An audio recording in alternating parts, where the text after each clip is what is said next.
우리 가운데 한 사람이 예수께 말했다. 선생님, 제 형더러 유산을 저와 나누어 가지라고 말씀해 주십시오. 예수께서 그에게 대답하셨다. 이 사람아, 누가 너를 당신들 재판관이나 유산 나누는 사람으로 세웠어. 그리고는 사람들을 향해 말씀하셨다. 여러분 모두는 정신을 바짝 차리십시오. 탐욕이 여러분을 좀먹지 않도록 항상 경계하십시오. 사람의 생명은 그가 가진 재산의 많고 적음에 결코 달려있지 않습니다. 그리고 예수께서 비유로 그들에게 말씀하셨다. 기름진 농토를 가지고 있는 한 부자가 있었습니다. 그의 또 큰 풍년이 들어 그 부자는 자기 곡간을 가득 채우고도 곡식이 남아 더 이상 넣어둘 데가 없었습니다. 그 부자는 어떻게 할까 궁리하다가 이렇게 생각했습니다. 그의 곡간을 헐고 더 크게 지어야겠군. 그러면 내 곡식들을 충분히 쌓아둘 수 있을 거야.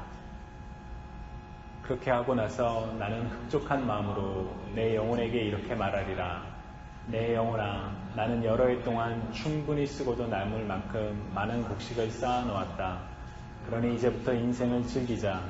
이제 편히 쉬면서 마음껏 먹고 마시고 흥청거리며 살아가자. 그러나 하나님께서 그 부자에게 말씀하셨습니다. 어리석은 자야, 오늘 밤에 네가 내 영혼을 도로 거두어갈 것이다. 그러면 너를 위해 그렇게 장만해 놓은 것들은 누구 차지가 되겠느냐. 그렇습니다. 자기 자신을 위해서는 많은 것들을 쌓아둘 줄 알면서도 하나님께 대해서는 마음 쓰기를 인색하게 하는 사람의 행로가 이와 똑같습니다. 아멘. 여러분, 오늘 본문에 등장하는 한 질문을 영어로 하면 이 표현입니다. What should I do? What should I do? 여러분 혹시 이런 질문 해본 적 있나요? What should I do? What should I do? 인생에서 중요한 것을 선택해야 하는 그 순간에 혹은 무엇을 선택해야 될지 모를 때 우리 이런 질문을 할 수 있죠. What should I do? 어떻게 해야 되지? 혹은 인생이 콱 막힌 것처럼 절박한 상황에서 답답함을 풀고 답답함을 갖고 어떻게 해야 되나? 정말 이 문제가 해결이 안 되면 나는 더 이상 여기 있을 수 없는데 어떡하나? 그때도 우리 이 질문을 할 수 있습니다. What should I do? 제가 너무 부정적인 것만 이야기하나요? What should I do? 여러분 혹시 다른 상황에서도 이런 질문 해본 적 있나요? What should I do? 스시를 먹을까? 아니면 삼겹살을 먹을까? What should I do? What should I eat? 네. 그런데 오늘 본문에서 등장하는 이 What should I do는 지금까지 얘기했던 그런 부정적인 질문이 아닙니다. 17절을 한번 보면 이렇게 얘기하죠. He thought to himself. 그러니까 그 자신에게 생각했다. What should I do? For I have no place to store my crops. 어떻게 하지? 곡식을 저장할 데가 없으니 어떡하지? 그런 고민입니다. 여러분 16절부터 보시면 한 부자가 좋은 곡식을 생산하는 기름진 농토를 가지고 있었는데 그 땅에 생산량이 너무 많아서 그 곡식을 다 저장할 수 없으니까 What should I do? 이런 이야기를 하는 겁니다. 여러분 집에 금괴가 너무 많이 쌓여 있어서 더 이상 집에 다 저장이 안 되니까 What should I do? 이런 일은 일어나지 않나요? 그런 질문을 하는 거죠. 18절을 보시면 그 부자가 이렇게 얘기합니다. Then he said, I will do this. I will pull down my barn and build a larger one and there I will store all my grain and my good. 제가 왜 자꾸 이렇게 영어로 쓰냐면은 한국말로는 이 표현이 좀 느낌이 잘 안 와서 영어로 썼어요. 왜냐면 부자가 하는 말 보세요. I will do this. I will pull down my barn. I will store all my grain and my good. 내가 어떻게 할까? 나의 재산, 나의 물건들, 이런 표현을 많이 사용하죠. 그리고 난 다음에 19절에 이렇게 얘기합니다. 내 영혼아, 나는 여러 해 동안 충분히 쓰고도 남을 만큼 많은 곡식을 쌓아놓았다. 그러니 이제부터 인생을 즐기자. 이제 편히 쉬면서 마음껏 먹고 마시고 흥청거리면서 살아가자 라고 얘기를 합니다. 여러분 혹시 이런 인생을 꿈꿔본 적 없나요? 그게 끄떡이시는 솔직한 분들이 많이 계십니다. 돈이 너무 많아서 다 쓸 수 없는데 어떡하지? What should I do? 막 이런 고민하면서 오늘은 어디를 갈까? 저기 스시집을 갈까? 아니면 삼겹살집 막 이런 고민하면서 그동안 열심히 해서 많은 돈을 벌었으니까 이제는 인생을 즐기면서 사자. 그런 꿈 생각만 해도 기분 좋아지지 않나요? 아닌가요? 웃으시는 분들도 있고 왜 저런 이야기하지? 막 이렇게 심각해 하시는 분도 있어요. 어쩌면 이 부자의 이야기는 여러분들에게 전혀 어필을 하지 못할 수 있다라는 생각이 제가 들었습니다. 저는 세대 구분을 별로 좋아하진 않거든요. 저 자신은 정작 제너레이션 X세대라고 불리는 저 세대에 속하는데 그리고 그 이전과 이후의 세대가 뭔지는 압니다. 그러나 X세대가 어떤 특징인지 어떤 건지 잘 몰라요. 네, 요새 뜨고 있는 여러분들 아마 밀레니얼 세대나 혹은 Z세대라고 불린다는 건 압니다.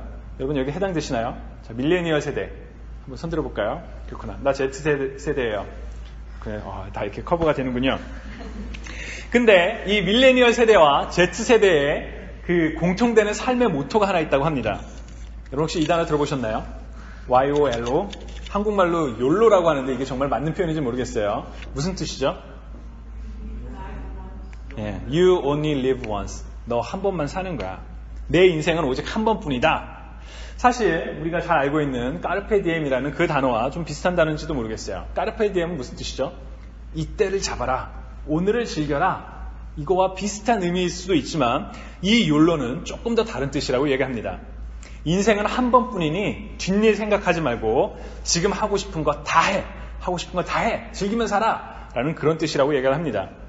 여러분들이 밀레니얼 세대인지 혹은 Z세대인지를 떠나서 만약 여러분 마음에 내 인생은 한 번뿐이야. 내가 하고 싶은 것을 지금 하고 싶은 것을 다 하고 살겠어. 라는 마음에 있다면 사실 오늘 본문에 등장하는 그 부자의 이야기는 여러분들의 관점에서는 굉장히 어리석은 사람의 이야기가 아닐까 싶습니다. 왜냐하면 본문 속의 부자는 새로이 창고를 지을 정도로 많은 재산을 축적하고 난 다음에서야 비로소 이제는 그만 일해야 되겠다. 이제는 많이 쌓아두었으니까 자 지금부터 이제 즐기자라고 말하는 인생관을 가지고 있기 때문입니다. 만약 여러분들이 좀 전에 이야기했던 욜로의 인생관을 따른다면 저축이 웬 말이냐? 여러분 제가 지난번에 한번 저축하시는 분 했을 때 손 별로 안 드셨던 것 같은데 저축이 웬 말이냐? 지금 당장 버는 돈으로 오늘을 즐기며 살아야 그런 말이 더 호소력이 있을지도 모르겠습니다. 그런 점에서 여러분들은 혹은 여러분 중에 일부는 오늘 본문 속 부자의 이야기는 잘 공감이 안 가요. 말도 안 돼요. 그런 생각을 하실지도 모르겠어요. 그러나 예수님께서 이 부자의 이야기를 하신 것은 부자의 경제관이 많다. 일단은 돈을 잔뜩 모으고 그 다음부터 즐겨라. 그런 의미도 아니고 욜로족처럼 지금 미래에 뭐 있어. 인생은 어차피 한 번뿐인데 지금 만져 써야지. 그런 것도 말씀하기 위함이 아닙니다. 우리가 지난주 선한 사마리아인의 이야기를 통해 나누었던 것처럼 예수님께서 말씀하신 그 비유는 그 비유들만으로는 다 이해가 되지 않았습니다.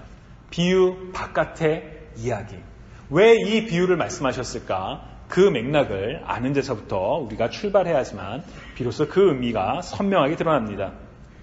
오늘 보면 13절을 보시면 한 사람이 찾아와 예수님께 묻습니다. 선생님, 제 형더러 유산을 저와 나누어 가지라고 좀 말씀해 주세요. 라고 이야기를 하죠. 당시 유대인들의 율법은 이랬습니다. 첫째는 무조건 아버지 유산의 3분의 1을 갖습니다. 그럼 얼마 남죠? 3분의 1 남죠. 그 다음부터는 그 다음에 형제들이 똑같이 이렇게 나눠서 갖는다고 그럽니다. 형제가 1명이면 3분의 1 갖겠죠. 그러면 형제가 2명이면 6분의 1. 좋습니다. 3명. 그런 식으로 형만 많이 갖고 그 다음부터는 적게 갖는 그런 순서입니다. 이 사람이 예수님께 와서 요청한 그 배경이 어떤 상황인지 우리는 알 수 없습니다. 성경이 이야기를 하진 않거든요. 다만 많은 사람들이 예수님을 따라다녔고 우리 지난번에 얘기했던 그 혈우병 걸린 여인이 예수님을 만지려고 막 고민했던 것처럼 정말 예수님 앞에서 이야기하는 게 쉽지 않은 상황이라는 걸 알 수 있어요. 그러니까 이 사람이 와서 선생님 제 형더러 유산을 좀 나누어 가지라고 얘기해 주세요 라고 말할 때는 우리가 다 이해하지 못하는 그런 어떤 절박한 상황이 있지 않았었을까 싶습니다. 그러나 이어지는 본문을 보면 예수님께서는 이 사람의 질문에 답을 해주지 않습니다. 제가 가끔 얘기하는 대로 예수님 좀 까칠한 면을 보이세요. 이 사람아, 누가 나를 당신들 재판관이나 재산 나누는 사람으로 세웠어? 라고 예수님이 말씀하십니다. 좀 친절하게 그래 형 데리고 와 이렇게 하면 좋을 텐데 누가 날 세웠어? 이렇게 이해를 하십니다. 그리고 난 다음에 예수님께서 하시고 싶었던 말씀은 바로 그 다음 절 15절입니다. 여러분 모두는 정신을 바짝 차리십시오. 탐욕이 여러분을 좀먹지 않도록 항상 경계하십시오. 사람의 생명은 그가 가진 재산에 많고 적음에 결코 달려있지 않습니다. 라고 이야기를 합니다. 그리고 그 다음에 말씀하시는 비유가 오늘 우리가 읽었던 보통 어리석은 부자라고 이야기를 해요. 그 어리석은 부자의 비유이죠. 한 가지 재미난 건 오늘 본문에는 그 어리석은 부자가 어떻게 부자가 되었는지 이야기하고 있지 않습니다. 오늘날 여러분들 주변에서도 어떤 사람이 부자가 되었다, 저 사람이 부자야 라는 이야기를 듣는다면 여러분들의 관심은 어떤 건가요?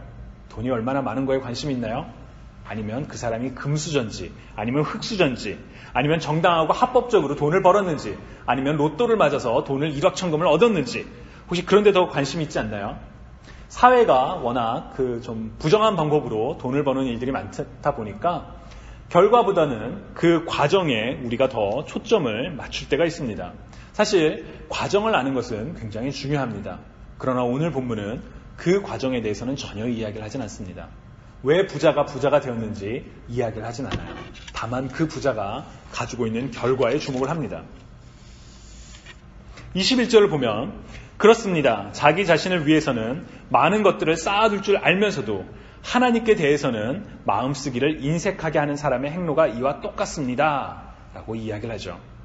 많은 재산을 축적하기에 최선을 다했던 부자가 이제는 재산을 갖고 여유롭게 살자라고 했더니 바로 그때 죽음을 선고받았던 것과 똑같이 그 모든 것들이 아무런 의미가 없을 것이라고 예수님이 말씀하시죠. 정말 중요한 것은 인생에서 가치가 있는 것을 자기를 위해 쌓아두는 것이 아니라 하나님을 향하여 마음을 두는 것이라고 우리는 이 본문 그 자체에서 이해할 수가 있습니다. 근데 여러분 혹시 눈치채셨나요? 여기 좀 말이 안 되는 부분이 있어요. 뭐냐면 예수님께서 직접적으로 하신 말씀과 비유 끝에 하신 말씀이 달라요. 보세요. 15절을 보시면 여러분 정신을 바짝 차리십시오. 탐욕을 조심하십시오. 사람의 생명이 재산에 많고 적음에 있지 않습니다. 라고 이야기를 하죠. 탐욕을 경계하고 생명이 재산에 많고 적음에 있지 않아요. 라고 얘기를 해요. 근데 21절에 보시면 하나님에 대하여 부요하지 못하다면 아무런 의미가 없다라고 이야기를 합니다. 여러분 이 긴장이 혹시 보이시나요? 앞에서는 탐욕을 조심하라. 생명은 재산에 많고 적음에 있지 않다.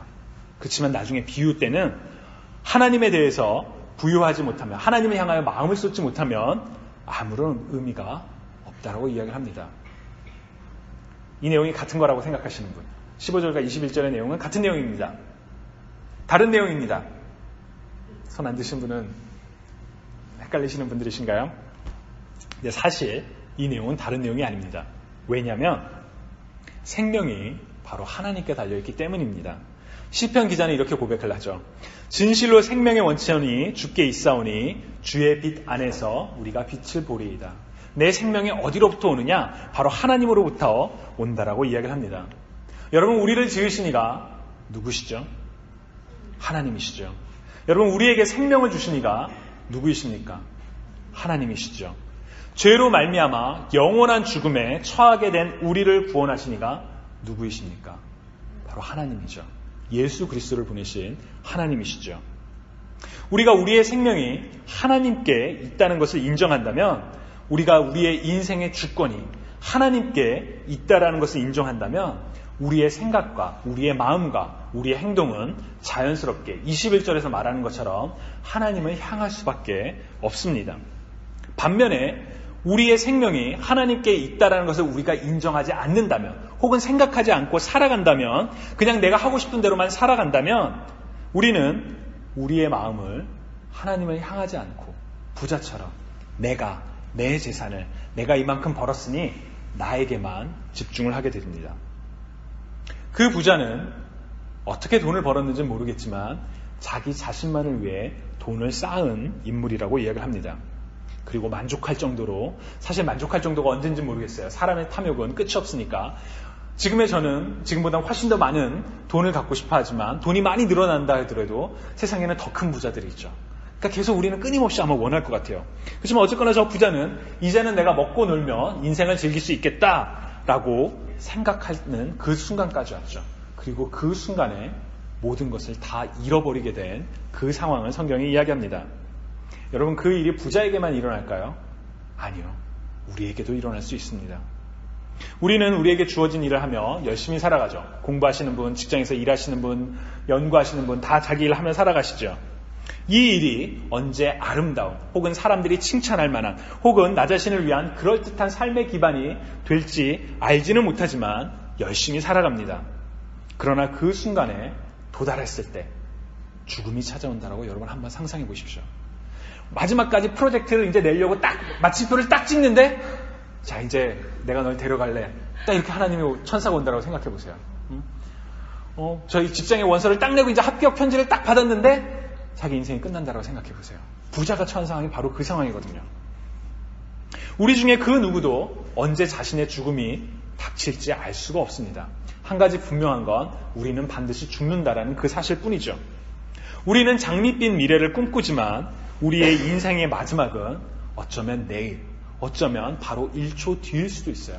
우리는 아무것도 알지 못하죠.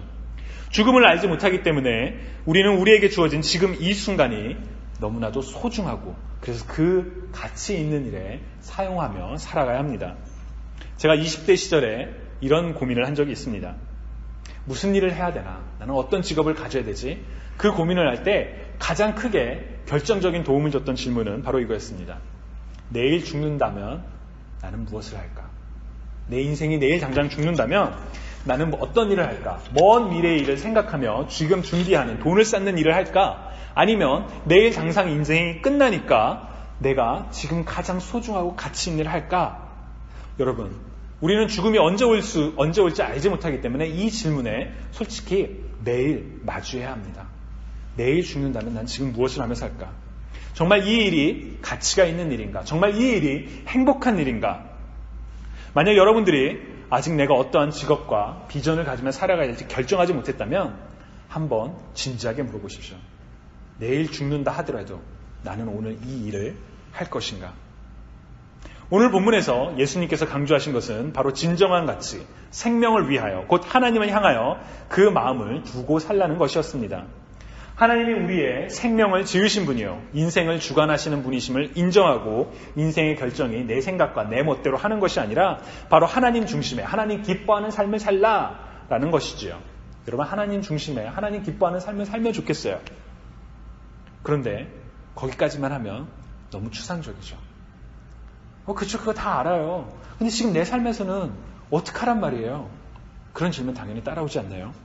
하나님 중심의 삶 속에서 우리가 발견해야 되는 것은 진정한 지금 내 삶의 가치가 무엇인가라는 점입니다.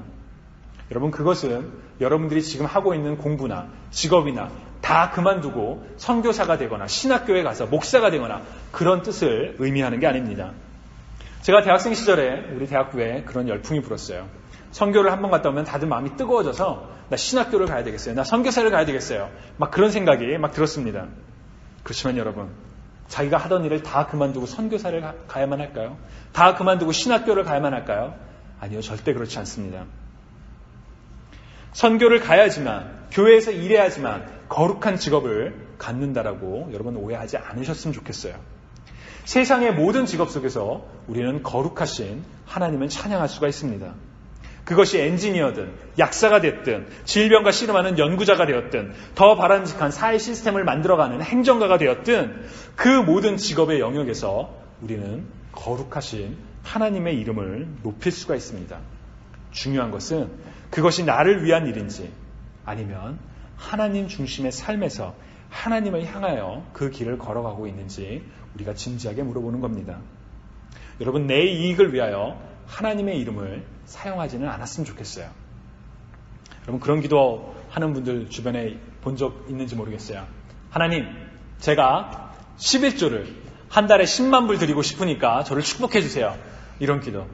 여러분, 그런 기도 하지 마십시오. 왜냐하면 만약 여러분들이 하나님께 더 많은 것을 드리고 싶다면 11조가 아니라 그 10의 불을 다 드릴 수 있잖아요. 근데 우리가 사실 그 기도를 할 때는 내가 10만 불 헌금할 테니 나머지 90만 불 내가 한 달에 내 마음대로 쓰고 싶어요. 그런 마음이 있거든요. 근데 그거를 마치 하나님 중심의 삶인 것처럼 덮을 때 우리가 그런 표현을 사용할 때가 있습니다. 때로는 우리 자신은 정말 내 인생에서 가치 있는 게 뭔지 모를 수가 있습니다. 내가 어떤 일을 할 때 내가 진정으로 행복한지 모를 때가 있어요. 하지만 아는 분이 한 분 계시죠. 하나님은 아십니다. 우리조차도 알지 못하는 그 마음을 하나님은 알고 계세요. 모든 것을 다 아시는 하나님 앞에서 진정 내 삶에서 중요한 것이 무엇인지, 내가 가치를 두고 살아가는 것이 무엇인지 생각하며 매 순간 살아가는 우리가 되면 좋겠습니다. 주님이 사랑하시는 우리 청년 여러분, 여러분의 생명은 어디에 있습니까? 여러분들의 삶은 어디에 있습니까? 여러분의 인생은 나를 위하여 살아가는 나 중심의 삶입니까? 아니면 하나님을 향하여 마음을 두고 살아가고 있는 하나님 중심의 삶입니까? 하나님 중심의 삶을 살아가는 우리가 되면 좋겠습니다. 여러분, 이 시간 우리 눈 감고 한번 같이 좀 기도할까요? 여러분, 하나님 앞에서 우리 솔직하게 이렇게 고백했으면 좋겠어요. 하나님, 나는 하나님 중심의 삶을 살고 싶지만 때로는 나 중심의 삶을 살 때가 너무나도 많습니다. 그러나 하나님, 제발 나를 도와주세요. 내 꿈, 내 욕심을 위해서 살아가는 삶이 아니라 하나님이 내 삶의 중심에, 하나님이 기뻐하시는 삶을 살아가는 그 삶을 살 수 있도록 나를 붙잡아 주세요. 우리 이렇게 같이 이 시간 함께 기도하시겠습니다.